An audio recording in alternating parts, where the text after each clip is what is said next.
Okay, one of the reasons why when just now you mentioned a good point, right? Saying that the guardian has to have a way to manage the money and all this. But in my personal opinion, I always like to separate these two items, right? So when it comes to the financial part of things, I tend to prefer a professional executor, not because my brother is not good with money or my brother is going to take my money for something else, right? So because it is a very different setup.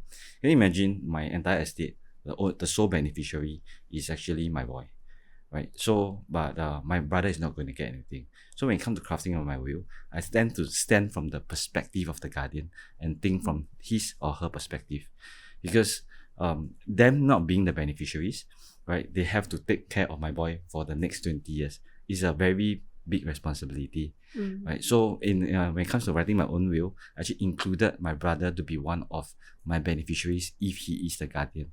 So it also provides him with an allowance to continue to take care of my son, not as a salary, but more of something to keep him going, right? Because definitely there are going to be costs that maybe it's very difficult to calculate from the estate. Like for example, maybe if you bring my boys out for dinner and all this, right? It's additional cost to him, right? And because maybe he has another child to take care of, his career he may need to take a step back because there's one more child now. There's 3 or 4 children in the family, right? So maybe he has to take a step back in his career to focus more on the family.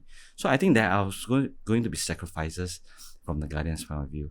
So one of the big thing about, the thing about this writing a will with young children involved, right? People didn't thought about the guardian, right? To actually make some provisions for this guardian, right? Because at the end of the day, 20 years job done, right?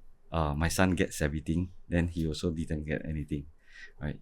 So, and another reason why I choose to have a professional executor is that I don't want to put my brother in a position where he may be greedy or might be tempted to misuse some of the funds. Right? A lot of times I think these are human nature, right? So I cannot, at this juncture, I don't think he will, right? I have absolute trust in him, but 20 years is a very, very long period of time. A lot of things can happen. Yeah. He may be in a different phase of his life at that point of time, that sometimes that's where mismanagement comes, right? So I remember this case I read on papers, I think a couple of years back.